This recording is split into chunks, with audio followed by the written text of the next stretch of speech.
Ayan, magandang araw po. So, sila Kuya AG, si Yuna Chang, pumasok na po sa school. Si Mama Aya naman ay pumasok na po sa trabaho. Ako naman po, kagigising ko lang at magluluto na rin ako ng tanghalian namin ni Aya. Pero bago ako magluto, meron lang sana akong ikukwento sa inyo kasi kahapon habang nagbabasa ako ng mga comments nyo dun sa video natin na pagkuha ng Japan visa.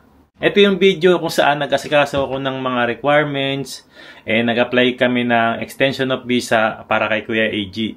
Sa video na to, sobrang daming naging katanungan yung mga viewers natin. Yung mga katanungan na yun, normal lang naman na talagang mapapatanong talaga din po kayo. Lalo na rin dun sa mga nakakaalam ng sitwasyon na ganito.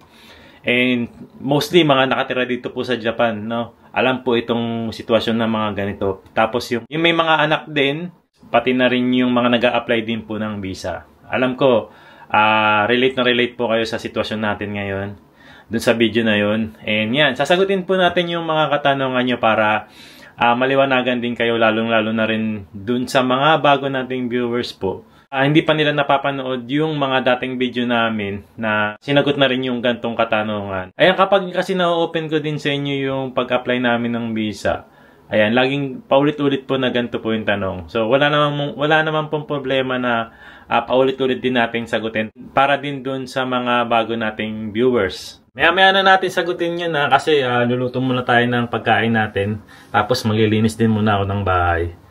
At parating na rin si Mama Aya, pauwi na para sa tanghalian. Ayun. So, ayan, magluluto lang tayo nito. Namiss namin yung longganisa eh. Kahapon nakabili ako nitong longganisa kasi nga gusto naming i-partner ito doon sa salad na ginawa ko kahapon. Pakita ko sa inyo. Ito yung salad na ginawa natin kahapon. Sobrang dami nito kahapon. Kagabi, iniinulam namin kasi ito. Ayan. Ensaladang lettuce or gulay. May lettuce siya, may kamatis, sibuyas, suka, asukal, tapos itlog na pula. Ang partner namin nito kahapon is yung aji na isda dito sa Japan. Ayan, sobrang sarap. Ang dami nilang nakain. Kahit si Yuna Chang kumain sa Kuya AG. Hindi na lang natin na video kasi busy tayo kahapon eh. Hindi tayo nakapag-vlog. Ayun, so dahil may natira kaming gulay po, ayun, sabi namin, masarap siya sa longganisa naman. So bumili nga ako kahapon. Alam nyo po ba magkano ang presyo nito? Ayan. Ang mahal ng longganisa rito sa Japan, 1,300 yen po. Dati magkano lang to, nasa 800 yen. Ewan ko, tumaas na yung bentahan nila dito sa pinagbibilan namin na Philippine store dito malapit sa Ashikaga. At ito pa nga, may presyo pa sila dati, 1,050. Tapos hindi nila natanggal yung presyo. Ang presyo ngayon is 1,300 na. Ilang piraso to? 2, 4, 6, 8, 10, 12. 12 na longganisa for 1,300 yen. Mahal po ba o mura? Ayan, 500 grams nga. Ayan. Tuhin ko lang to tapos maglilinis muna ako. Vacuum lang naman dito sa bahay. Hugas ng pinggan, yung mga pinagamitan nila kahapon. Tapos, ayan, maglinis ako ng toilet namin.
Ayan, meron nga po palang nakapansin na meron ulit tayong balikbayan box po dito.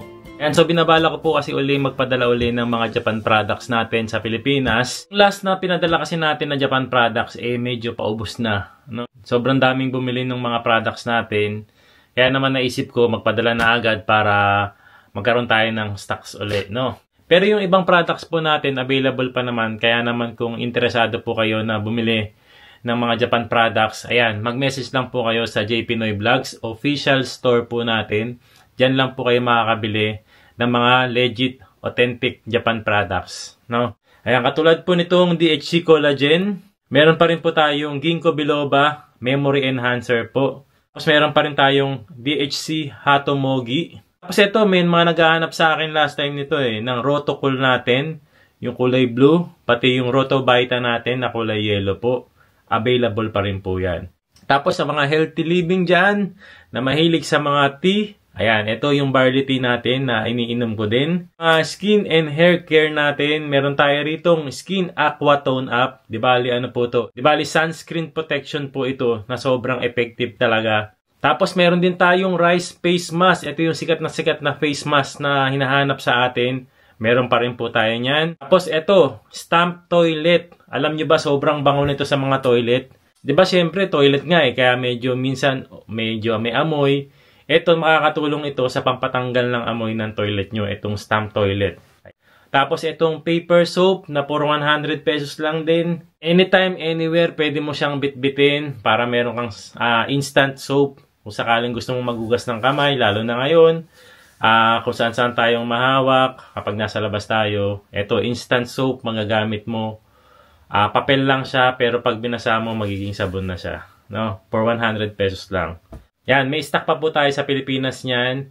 And kung interesado kayo, mag-message na kayo sa J Pinoy Vlogs official store. Magre-reply po agad ako sa inyo doon.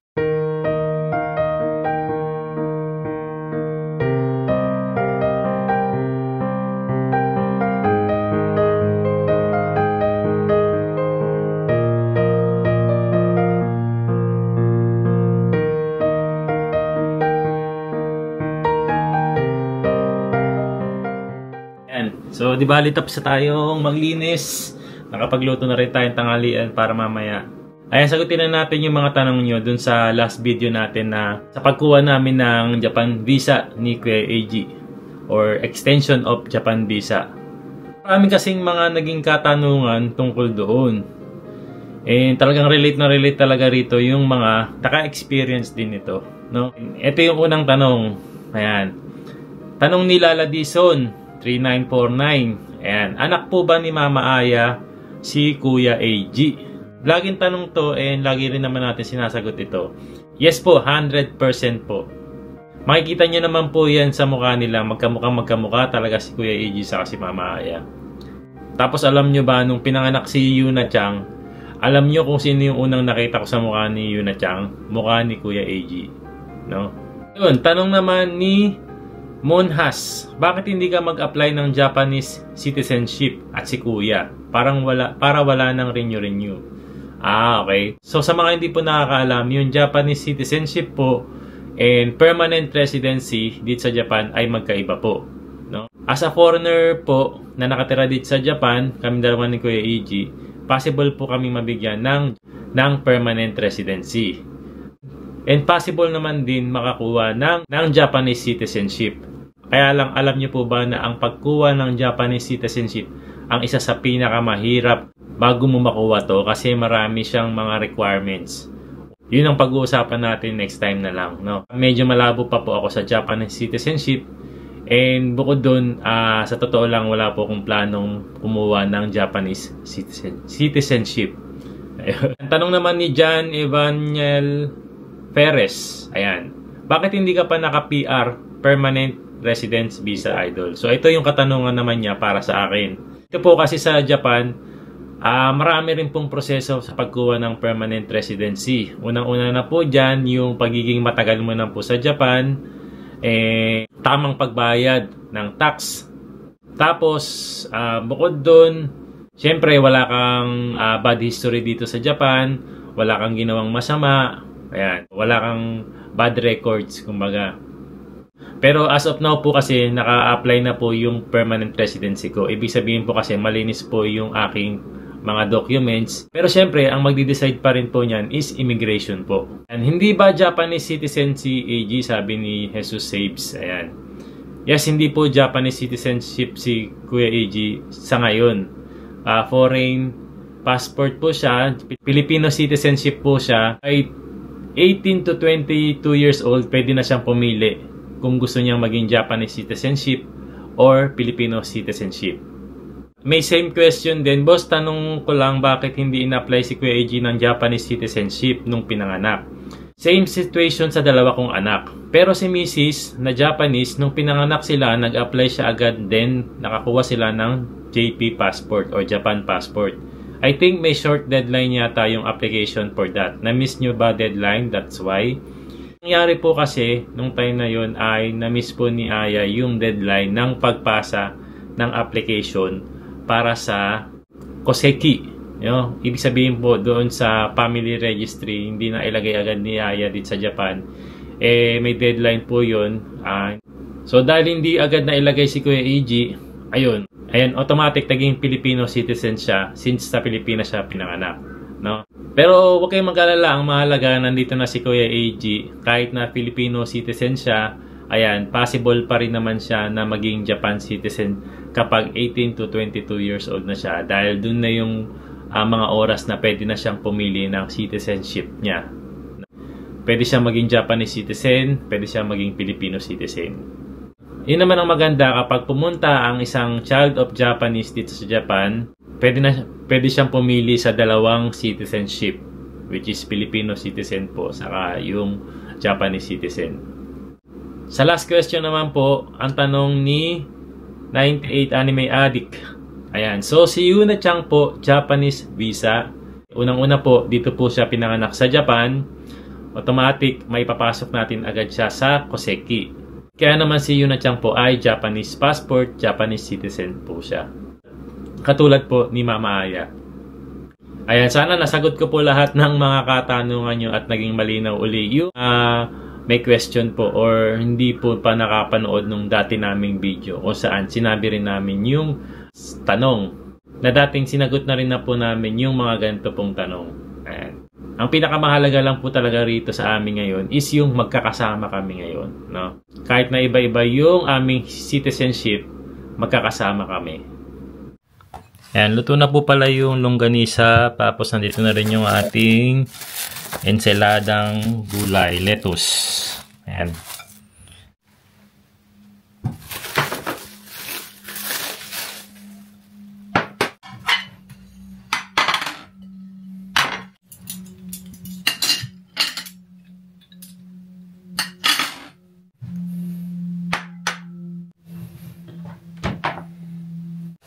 Ayan, kasama nga po pala nung binili kong longganisa sa Philippine Store. Ito, bumili rin ako ng iba.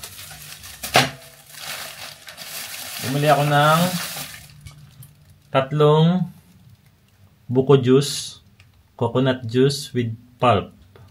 Ayan, 180 yen po isa nito. Tapos bumili ako nitong kasubha para sa lugaw. 250 yen po ito. Bumili uli ako ng sardinas. Ayan, 200 yen pa rin siya. Bumili ako ng pancit canton. Favorite flavor ko, sweet and spicy. Ayan, 80 yen. Naka-sale na siya kasi hanggang February na lang yung kanyang expiration date daw. Pero ang bentahan talaga nito is 120 yen. Tapos ito, ewan ko kung nakita ni Mama Aya ito kanina. Bumili ako ng singkamas, oh. Na-tsempohan ko. Bihira sila magkaroon nito pero buti nakatsempo tayo. 250 yen po, isang piraso. Yan po siya kalaki. Ayan. Tapos siyempre, sakto meron din silang, ayan, mangga. 500 yen po. Ganyan po kalaki. Ayan. Sigurado kakainin ni Mama Aya ito ngayon. Pagbalat ko siya mamaya. So yun. At po yan ang nabili ko. Umabot ng 3,280 yen. Sabi no, yun lang. Libo na yun. Ang hirap hanap-hanapin yung Philippine food. Kaya kailangan talaga pag nandito ka sa Japan, masanay ka na sa mga pagkain dito. Kasi mas mura yung kaysa sa mga Philippine food na mabibili rito. Ayan. Ensalada. Itadakimasu. colada. Kanin.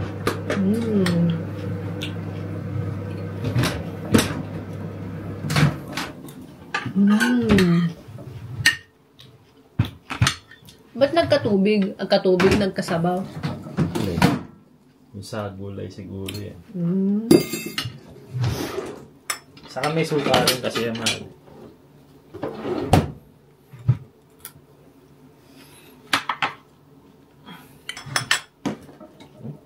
Ang harap ng ensalada, no? Meron pa yung ano ba yun? Talong ba yun? Talong na may ano? Ensalada rin No, ba? ensaladang talong. Talong. Masarap din yun. No? Next time din naman.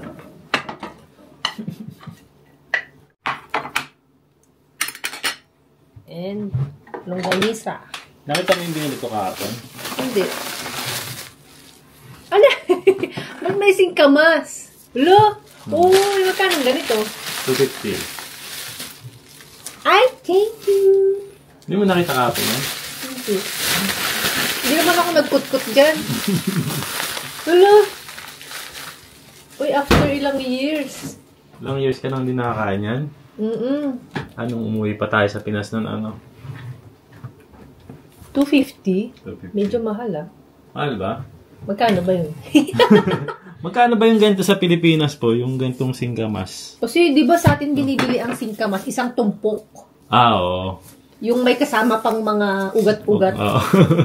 Ay, oo, nalala ko kumain para tayo noon nung kila Jom. Di ba? May Singkamas. dala-dala ako noon. Namalengke tayo. Oo. Magkano ba bili natin nun? Kalimutan ko na. Dito, per piece ang mabibili mo, no? 250 yen. Kahit yung, ano ba yun, matatawa ka nga, yung rambutan, 5 piraso. Doon? Sa top. Ah, sa top? Oo. Dito sa Japan? 5 piraso. Naku, mabubusog ka ba dun? Mabibitin ka lang.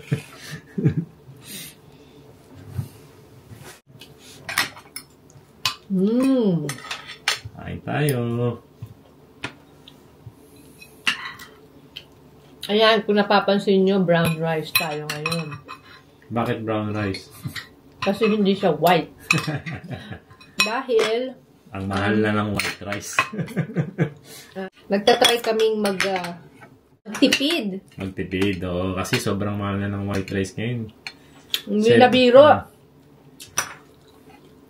Yan ang maganda rito. Healthy naman din yung brown rice, ano?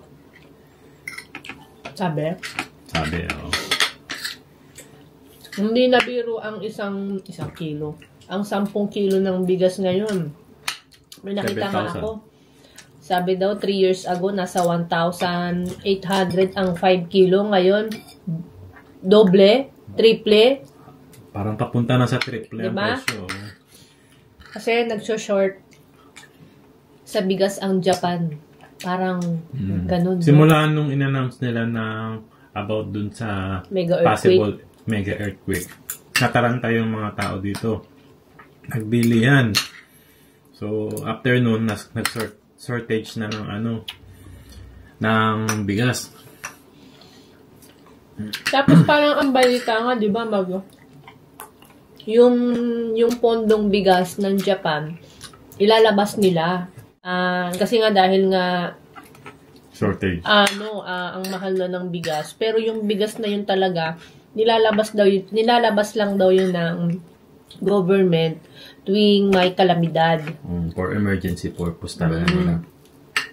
Kaya lang, kailangan daw nilang ilabas kasi para bumaba ng konti yung presyo ng bigas dito. Titignan natin yan sa mga ilang araw kung ano yung magiging epekto niyan.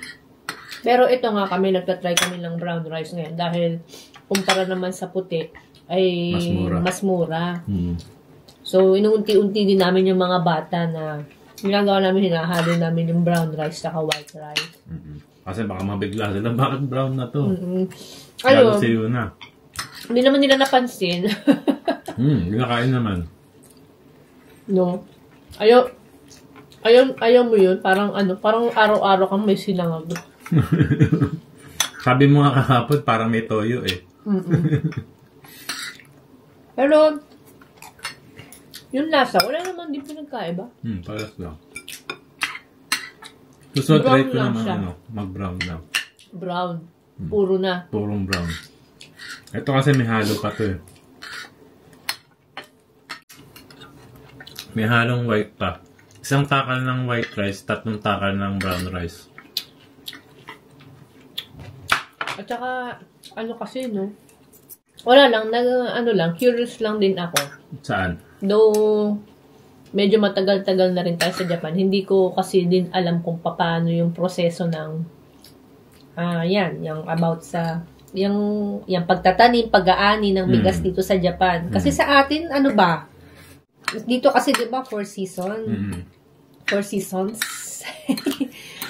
Di ba, may lalo na pag fuyu or winter.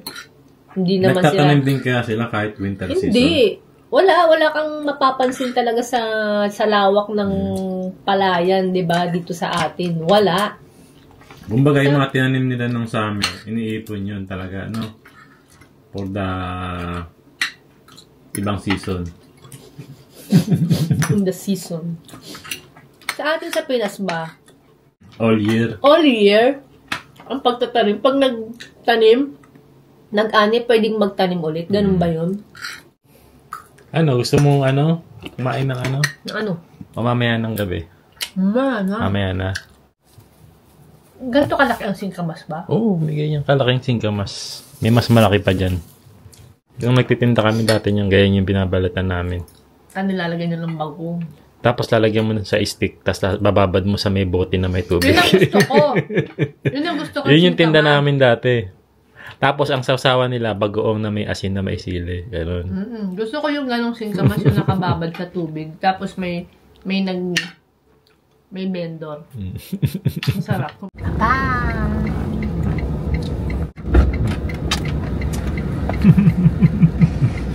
Ingat ha. Ingat. Ayan, alis na tayo. Inatid ko lang si Mama Aya and hiniram ko tong sasakyan niya. At ako'y may pupuntahan. Meron akong kailangan bilhin kasi. Ayan, may nagtatanong nga po pala kung nakuha ko na raw ba yung sasakyan ko.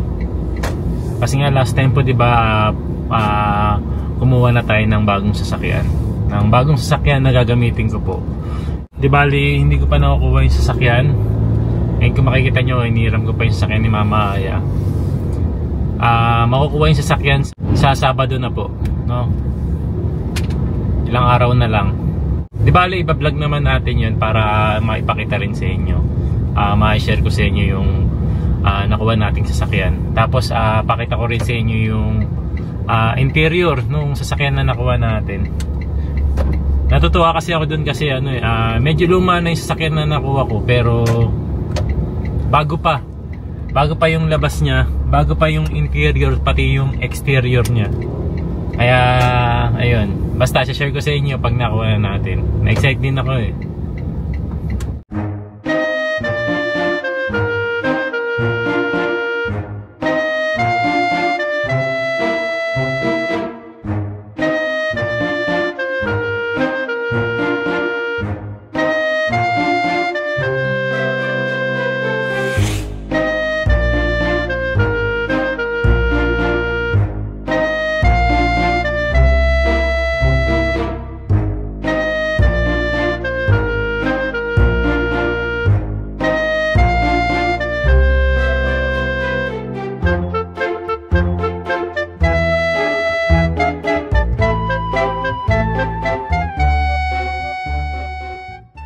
Dito na tayo sa sasakyan. So yun, kanina dumaan lang ako ng Kind's Home. Bumili lang ako nito mga tape na gagamitin ko nga sa balikbayan box. Tapos dumaan din ako dito sa may Apita at bumili naman ako ng donut para kay Yuna-chan sa kay AG. Mamaya susunduin ko naman si Mama Aya. Tapos daanan din namin si Yuna-chan. Mamaya nga pala merong exam si Yuna-chan sa kanyang swimming class. Samahan nyo kami, panoorin natin si Yuna-chan sa kanyang swimming exam. Ayan, kasi kapag may exam sila, pwede daw mag-video Ayan, so di bali nandito na po pala kami ngayon sa swimming school nila Yuna. And kung kapansin nyo, talaga nag-enjoy siya dito sa swimming class niya. Di bali pumapasok si Yuna ng Tuesday and Wednesday dito. Tapos bukod sa swimming class, meron din siyang piano class every Monday. Tapos every Thursday naman, meron siyang English class with Teacher Ebon. Ayan, punong-puno talaga ang mga schedule ng mga bata rito. Tapos si Kuya AG naman, nakapokus siya sa kanyang basketball.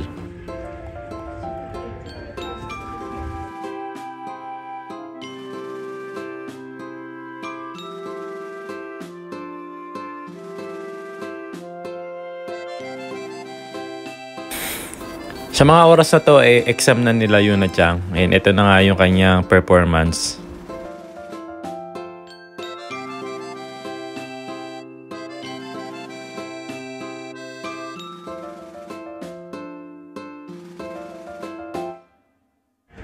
Ayan. So, di bali nag-aantay na sila ng result nito. And aabutan sila ng mga papel dito. At dun sa papel na yun, malalaman nila kung pasado ba sila o bumaksak sila sa exam. Ayan. Kinakabahan na nga yan si Yuna Chang kasi alam namin kung paano siya gumalaw eh. So ayan na, inabot na nga yung papel sa kanya. And sa itsura ni Yuna Chang, sa tingin nyo, pumasa ba o bumaksak? So palabas na siya yan, maliligo lang muna siya tapos magbe-BS. And tingnan natin kung anong naging resulta ng kanyang exam. Ay, wag daw. Ha? Kalit.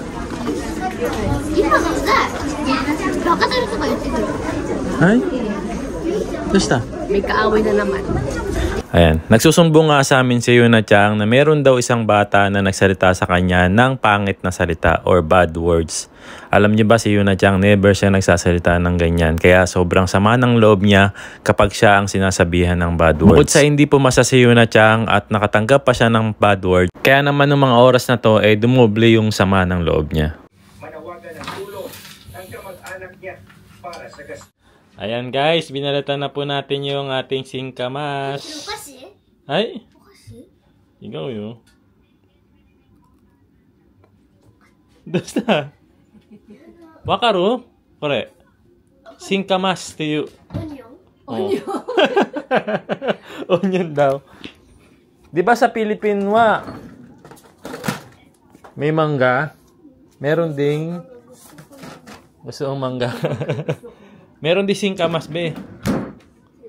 Ano yan? Mango onion? Hindi. Wala niyan sa Japan, baby. Wala akong nakikita ng ganyan sa Japan, eh. Para daw onion, sabi ni Yuna Chang. So, singkamasって言うんだけど、タガロ語で。Shinkamas. Singkamas. Singkamas. Sabi ti Mira. Singkamas. Kaya, no? オニオンがでかくなって進化したの。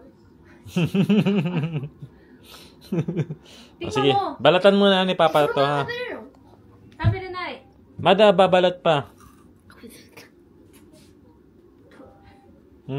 Di mo, sorry ha, tabi Babalat pa yun eh. Babalat pa. どうなの？しょぼくない野菜みたいだよね。ね。でもちょっと甘かった。なん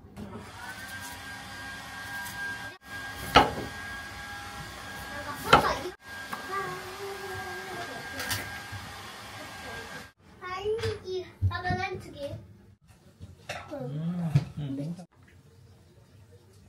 ？Singka muna. 進化？ Singkamas. Do. Choto amay ni. Dami. Walang bagoong. Sarap to, may bagoong. たらく好きだけどマジか。味がない？ご飯の味がする。 Sarap to, may bagoong na spicy. 少しやだ、普通みたい。パパラ？ Dami. Unti-unti lang. パパラ？ケロケロケロッペ。パパ？ Akala ko, pag kinagat ko siya, kasi medyo malaki na, ano siya, yung tipong, kasi meron ganun, di ba? Kung tawagin sa atin, matanda na. Matanda na. Papa, dito kami dati, Ba yun, parang Makunat na. Makunat. May mga parang mga ugat-ugat ka nang makakagat. Pag medyo hindi na siya maganda. Sarap pa.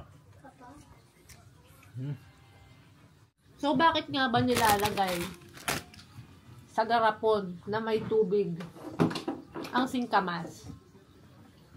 Bakit? Bakit nga? Seryoso. Siguro para hindi siya mag-dry. Diba? Para ako nagmumukbang dito.